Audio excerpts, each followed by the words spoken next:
Nous allons aujourd'hui regarder à Psaume chapitre 1, donc tout le chapitre, du verset 1 à 6. Heureux l'homme qui ne marche pas selon le conseil des méchants, qui ne s'arrête pas sur la voie des pécheurs, et qui ne s'assied pas en compagnie des moqueurs, mais qui trouve son plaisir dans la loi de l'Éternel, et qui la médite jour et nuit. Il est comme un arbre planté près d'un courant d'eau, qui donne son fruit en sa saison, et dont le feuillage ne se flétrit point. Tout ce qu'il fait lui réussit. Il n'en est pas ainsi des méchants, ils sont comme la paille que le vent dissipe. C'est pourquoi les méchants ne résistent pas au jour du jugement, ni les pécheurs dans l'assemblée des justes. Car l'Éternel connaît la voie des justes, et la voie des pécheurs mène à la ruine. Amen. Nous allons entamer notre étude sur les psaumes à partir d'aujourd'hui. Et avant de passer au texte aujourd'hui, je voudrais commencer par une toute petite introduction. Tout d'abord, qu'est-ce qu'un psaume? Qu'est-ce qu'un psaume? Le mot psaume vient du grec psalmos, lui-même dérivé d'un verbe qui signifie à l'origine chanter en s'accompagnant d'un instrument à cordes. Donc le psaume est un poème spirituel chanté. C'est écrit pour être chanté. C'est pourquoi donc, les Juifs, les Hébreux, ils sont capables, même nous avons besoin des partitions, des mélodies, tout ça, donc, pour pouvoir chanter. Mais en fait, c'est ce que j'ai appris à la faculté de théologie. Les Hébreux, ils sont capables de chanter rien qu'en lisant ces psaumes. Parce qu'en hébreu, donc on peut, pour chaque lettre, il y a une mélodie qui sont données avec des voyelles. Alors, ils peuvent chanter tous les psaumes, donc tous les 150 psaumes, donc ils peuvent chanter tel qu'il est écrit. Alors, sachant que le psaume est écrit pour être chanté, deux questions qu'on devrait poser en lisant chaque psaume est qui est l'auteur et que veut-il chanter? Donc c'est la question.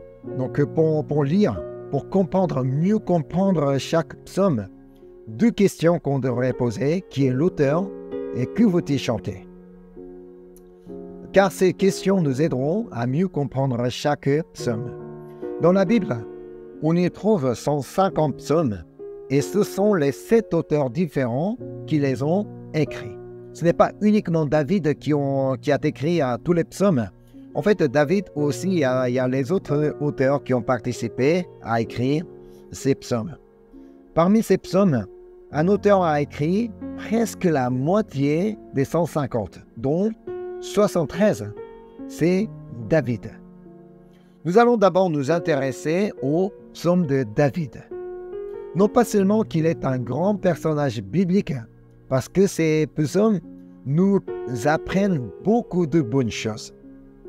Même si c'est David qui les a écrits, il ne faut pas oublier que Dieu l'a inspiré pour les écrire. C'est ce qu'on va voir, on va aller voir 2 Timothée chapitre 3, versets 16 et 17.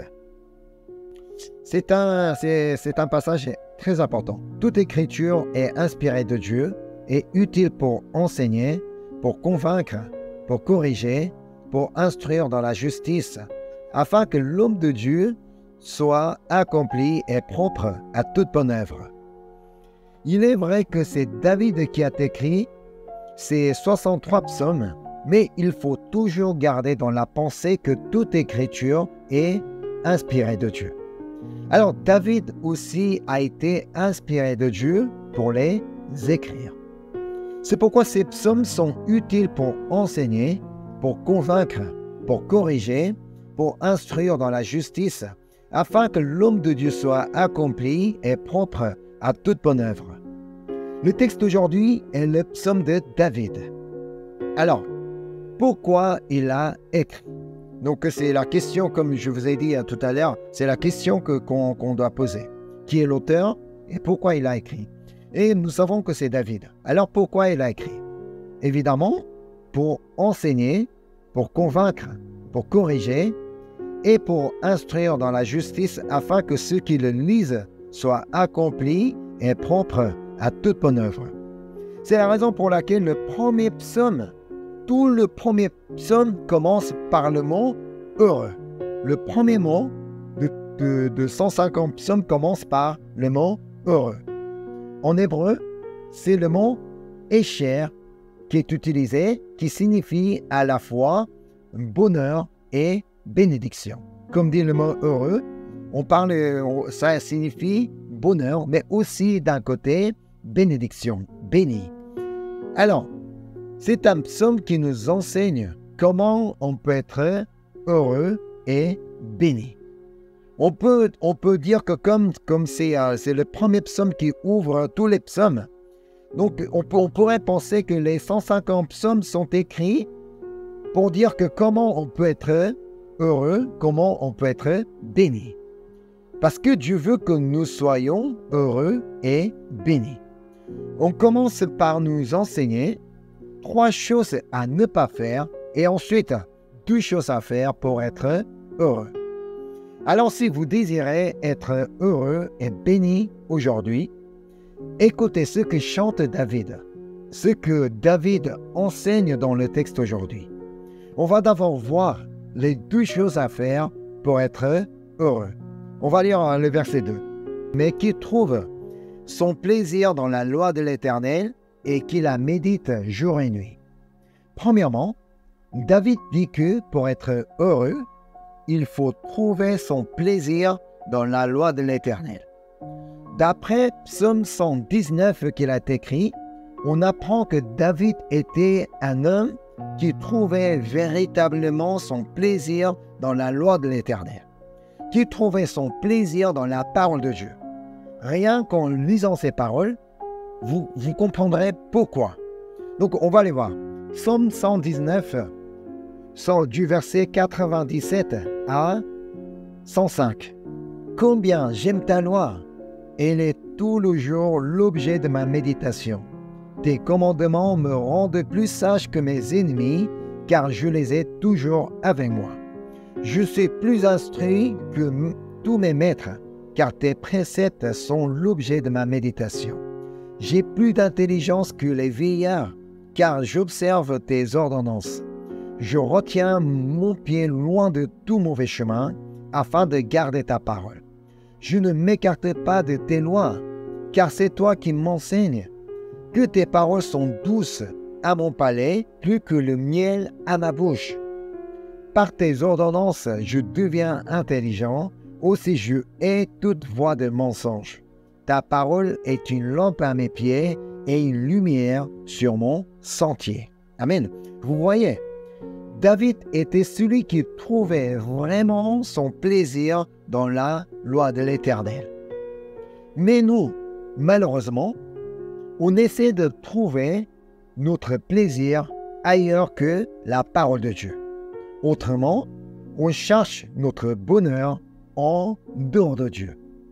Parce qu'on croit être heureux avec la richesse, peut-être avec un bon emploi, avec un bon salaire, peut-être avec une belle maison, peut-être avec beaucoup d'amis, avec une bonne santé, avec un succès, peut-être avec une belle femme, avec un homme gentil et riche.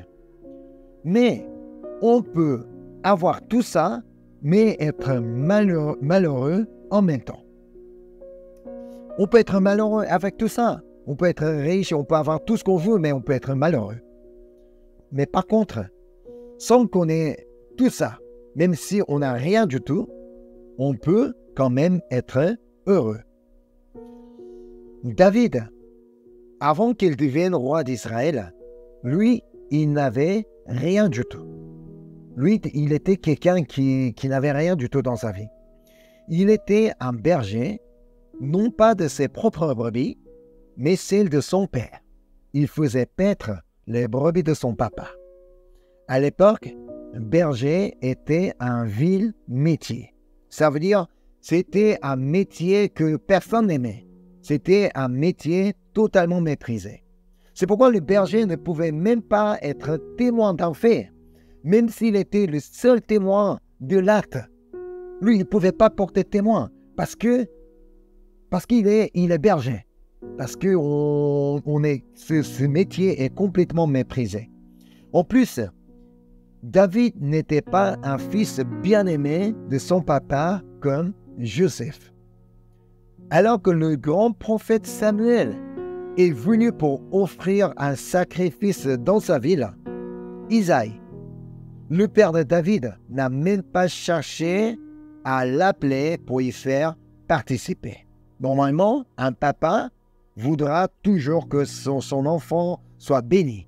S'il y a un grand prophète qui est là, donc on va inviter tous les enfants pour qu'ils soient bénis par ce prophète. Mais lui, David, il n'était pas invité. Il était un fils méprisé, avec un métier méprisé. Et encore, il a été poursuivi par le roi Saül, alors qu'il n'a rien fait de mauvais.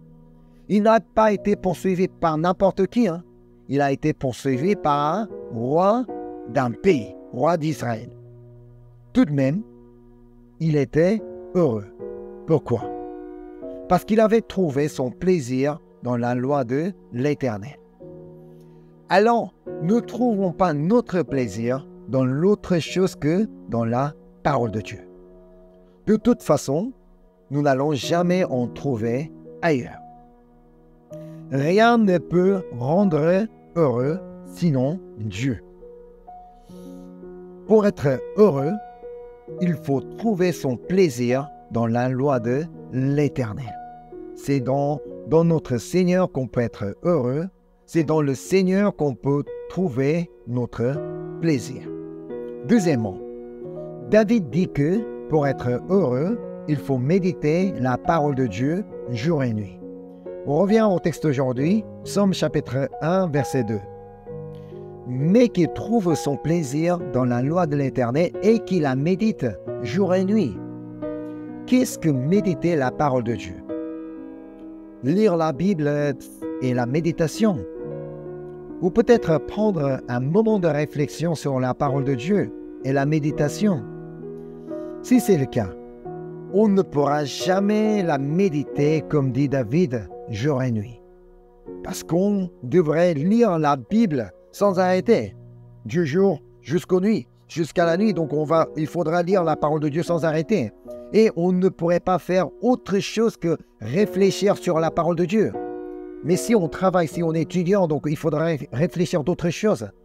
Mais on ne peut pas passer tout notre temps à réfléchir que la parole de Dieu. Mais j'en ai déjà expliqué qu'il y a quelques temps, mais je reviens sur la question, ce que signifie la méditation selon la Bible. Le mot traduit comme méditer en hébreu est haga. Et Ésaïe 31, verset 4 nous fournit une autre traduction de ce mot haga. On va aller voir. Ésaïe chapitre 31, verset 4. Car ainsi m'a parlé l'Éternel, comme le lionceau rugit sur sa proie. Ici, le mot haga est traduit comme rugir. Pourquoi le lionceau rugit sur sa proie? Pour la protéger contre les voleurs. Parce qu'il y a toujours des animaux sauvages qui cherchent à voler la proie d'un autre animal. De même, nous avons aussi à rugir contre notre ennemi Satan, parce que lui aussi, il cherche toujours à voler ce que nous avons en possession. On va aller voir 1 Pierre, chapitre 5, verset 8. Soyez sobres, veillez, votre adversaire, le diable, rôde comme un lion rugissant, cherchant qui il dévorera. Mais vous n'allez pas vraiment rugir comme un lionceau. On ne va pas passer toute la journée à rugir comme un animal. Pour nous, rugir, c'est défendre notre cœur avec la parole de Dieu. Pour garder notre cœur. Lorsque l'inquiétude vient voler la paix de notre cœur, avec quoi nous devrions rugir? Non, on va revoir donc 1 Pierre chapitre 5, cette fois verset 7. Qu'est-ce qu'on dit? et déchargez-vous sur lui de tous vos soucis, car lui-même prend soin de vous. Lorsque l'inquiétude vient voler notre cœur, notre paix, non, je n'ai pas à m'inquiéter, car mon Seigneur prend soin de moi. C'est ainsi qu'on va pouvoir rugir, on va pouvoir défendre notre cœur. Non, l'inquiétude n'a pas de place dans mon cœur, car mon Seigneur prend soin de moi. C'est ainsi que du jour jusqu'à la nuit, on va pouvoir défendre notre cœur. Et lorsque l'incrédulité vient voler la foi de notre cœur, avec quoi nous devrions rugir. Si on va aller voir l'évangile de Marc, chapitre 9, verset 23. Jésus lui dit, « Si tu peux, tout est possible à celui qui croit. » Alors quand l'incrédulité vient frapper à ma porte et vient voler donc la foi qui est en moi, non. Même si ça me semble impossible, même si tout le monde dit que non, c'est mort, c'est pas possible. Le Seigneur m'a dit que tout est possible à celui qui croit. Alors, je crois. C'est ainsi que je déclare, je rugis donc contre le voleur. Face à Goliath, personne ne croyait que David allait remporter la victoire. Alors, pour David aussi, ça ne devait pas être facile, parce que lui aussi, c'était un être humain. Il ne peut pas être plus fort que d'autres personnes, donc il ne pouvait pas avoir un cœur plus fort que d'autres. Lui, il pouvait quand même avoir des doutes aussi, des peurs. Mais comme il est celui qui médite la parole de Dieu jour et nuit, il a dû rugir avec ces paroles de Moïse. Donc, ce que Moïse avait déclaré. On va aller voir Exode chapitre 14, verset 13. Imaginons à l'époque de David. Lui, il n'avait pas de Bible comme aujourd'hui, ce que nous avons aujourd'hui. Il n'avait ni Nouveau Testament, il n'avait pas de l'Ancien Testament, la Bible telle que nous avons aujourd'hui. Toutes les paroles qu'il connaissait, c'est le Pentateuque qu'on appelle le Pentateuque, les livres de Moïse. C'est tout ce qu'il connaissait. Alors, Exode 14, verset 13. Moïse répondit au peuple, « Ne craignez rien, restez en place et regardez la délivrance que l'Éternel va vous accorder en ce jour, car les Égyptiens que vous voyez aujourd'hui, vous ne les verrez plus jamais. » Que ce soit les Égyptiens ou les Philistins, c'est pareil. Si Dieu agit, peu importe. C'est pourquoi David a proclamé ainsi, parce qu'il connaissait cette parole. Et on va aller voir 1 Samuel, chapitre 17, verset 47.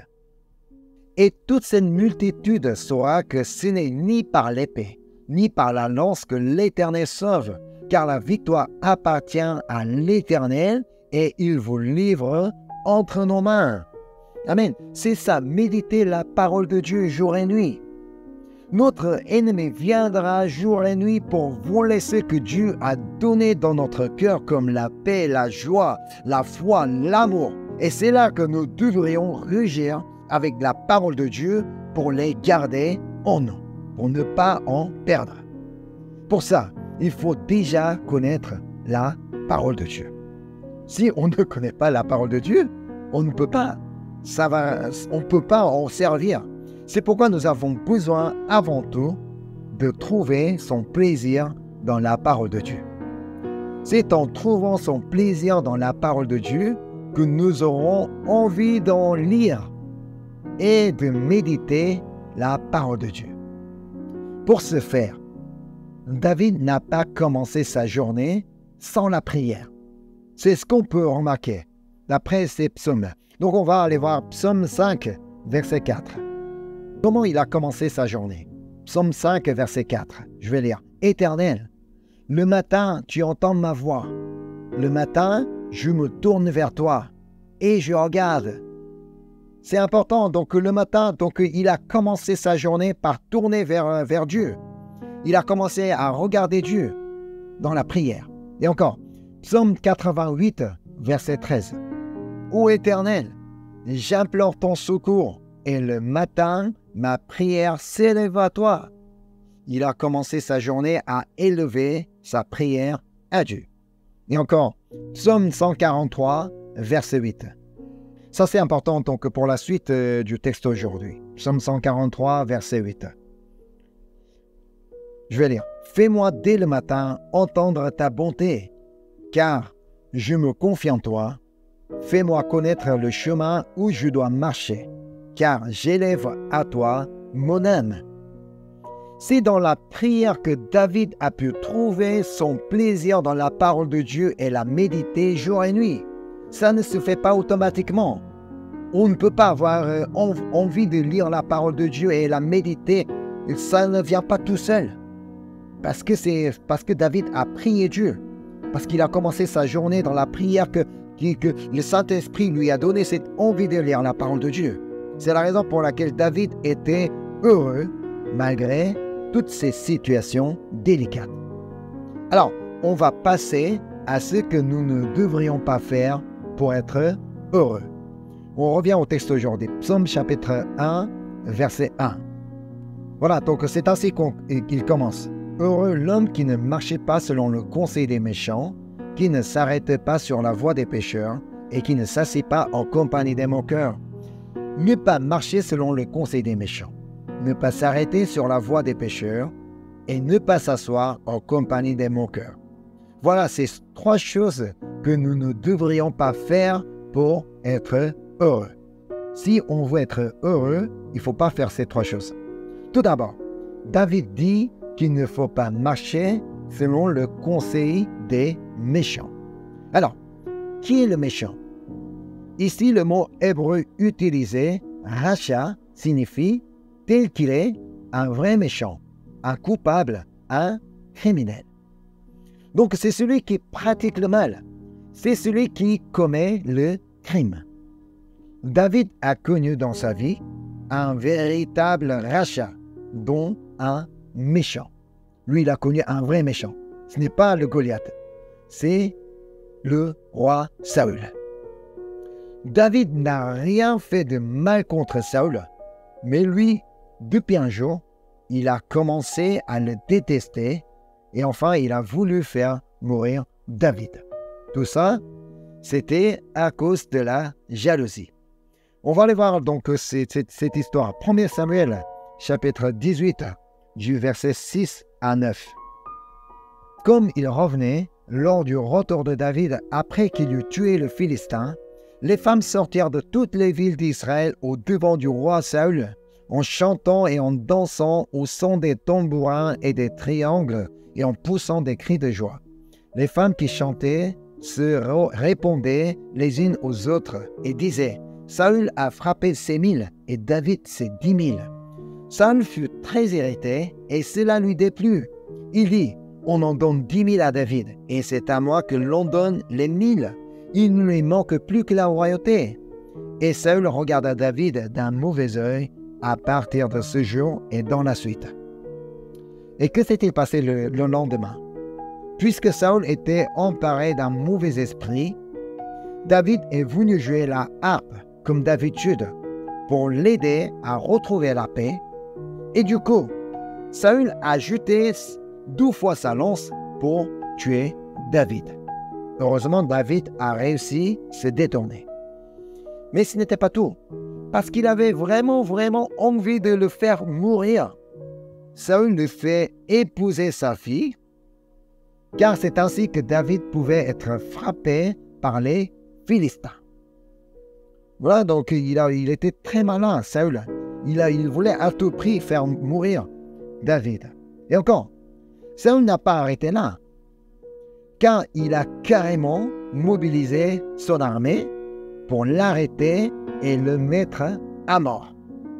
Alors que le roi devrait donc protéger sa population, son peuple, il devait travailler pour son pays. Mais lui, il a passé son temps à arrêter David, il a même mobilisé toute son armée. Alors que David n'est même pas un ennemi d'État. David n'est pas un terroriste. David n'est pas un traître. Il n'était qu'un fidèle serviteur de Saül. Il était un bon serviteur. Tout ce qu'il a fait, c'est qu'il était un bon serviteur. Mais il a été poursuivi par le roi pendant plus de 10 ans. Il devait prendre la fuite pendant plus de 10 ans dans le désert, où il n'y a rien du tout. Si on était à sa place, qu'est-ce qu'on aurait pu sentir? Quel sentiment qu'on pourrait avoir? Évidemment, la colère. Mais pourquoi il fait comme ça? Mais pourquoi donc je dois être poursuivi comme ça? Encore, avec la colère, il devait avoir la haine. Et on va penser à la vengeance. David avait 2 fois la chance de tuer ce méchant qui lui casse la tête.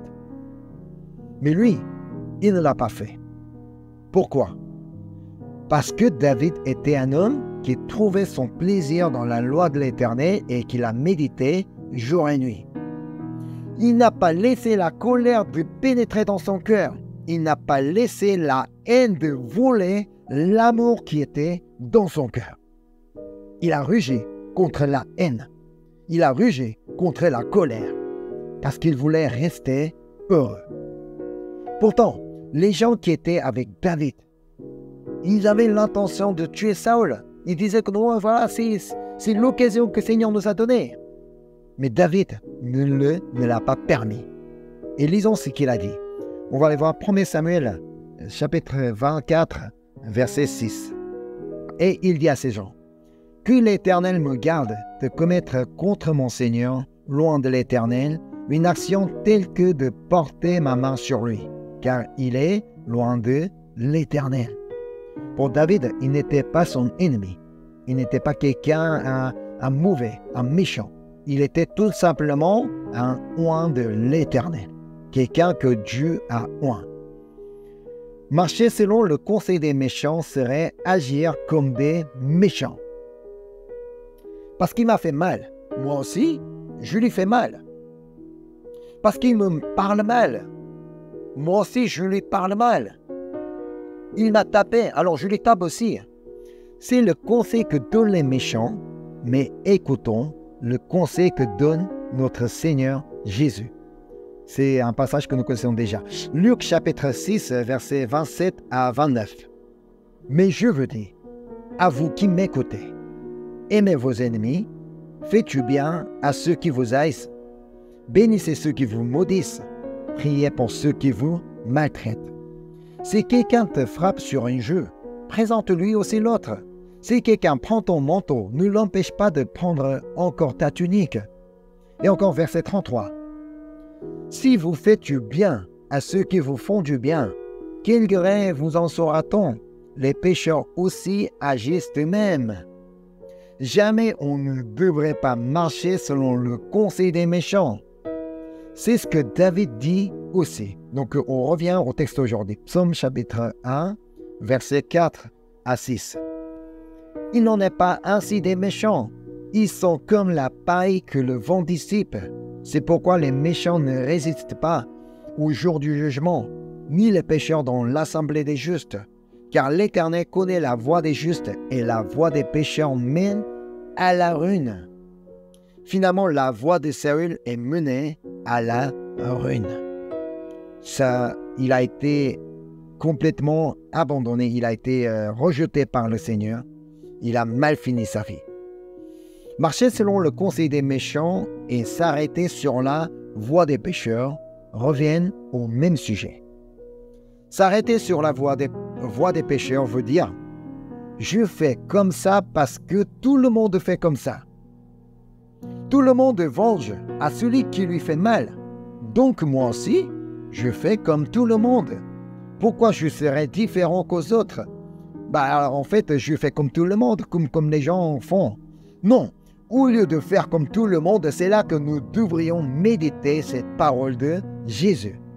On va aller voir Matthieu, l'évangile de Matthieu, chapitre 5, verset 16.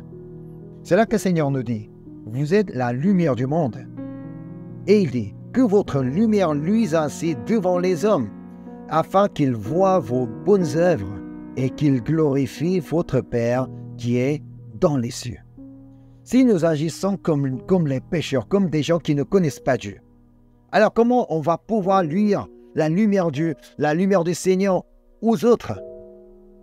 Ils ne verront jamais nos bonnes œuvres et ils ne pourront jamais glorifier notre Père qui est dans les cieux. C'est ça. Et encore, David dit qu'il ne faut pas s'asseoir en compagnie des moqueurs. Les moqueurs qu'on parle ici sont des gens qui ne croient pas à l'existence de Dieu. C'est pourquoi ceux qui moquent des chrétiens, ceux qui moquent de Dieu, qui parlent n'importe comment de Dieu, parce qu'ils ne croient pas à l'existence de Dieu. D'après tout ce qu'il a vécu, David, il aurait pu se demander si Dieu existe réellement, si Dieu est vraiment vivant. Si Dieu est vivant, comment peut-il le laisser? Comment peut-il laisser un innocent poursuivi par un méchant pendant plus de 10 ans? C'est pas juste. Les gens autour de lui auraient pu lui poser cette question. Mais quoi, ton Dieu est vraiment vivant alors que tu dis que tu crois en Dieu, éternel? Bon, comment il peut te laisser dans tes situations? Mais t'as rien fait, t'es innocent. Mais pourquoi lui, il te poursuit? Mais il ne prend pas soin de toi ou quoi? Mais il t'a oublié, c'est sûr. Mais David a pu passer cette période difficile avec une foi ferme parce qu'il avait trouvé son plaisir dans la loi de l'Éternel et la médité jour et nuit. Ainsi, il était devenu comme un arbre planté près d'un courant d'eau. C'est ce que dit le texte aujourd'hui. On revient au texte aujourd'hui, Psaume chapitre 1, verset 3. Il est comme un arbre planté près d'un courant d'eau qui donne son fruit en sa saison et dont le feuillage ne se flétrit point. Tout ce qu'il fait, lui, réussit. Oui, il a été poursuivi par Saül, mais tout ce qu'il fait, lui, a réussi. Mais qu'est-ce que ça veut dire? Qu'est-ce qu'il a réussi? Oui, il a réussi à s'en sortir. Il a réussi à rester en vie. Il a réussi à maintenir sa foi. Il a réussi à ne pas marcher selon le conseil des méchants. Il a réussi à ne pas s'arrêter sur la voie des pécheurs. Et encore, il a réussi à ne pas s'asseoir en la compagnie des moqueurs. Il n'a pas fini par dire non.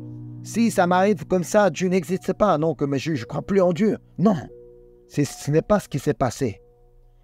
Parce que chaque jour, il a été ressourcé par la puissance de la parole de Dieu comme un arbre planté près d'un courant d'eau. Nous ne devrions pas voir la réussite comme le monde voit.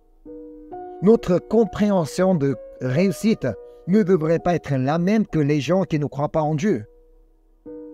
Notre réussite, c'est que nous soyons toujours heureux, malgré les difficultés, malgré des problèmes qui persistent, parce que nous sommes devenus arbres plantés près d'un courant d'eau.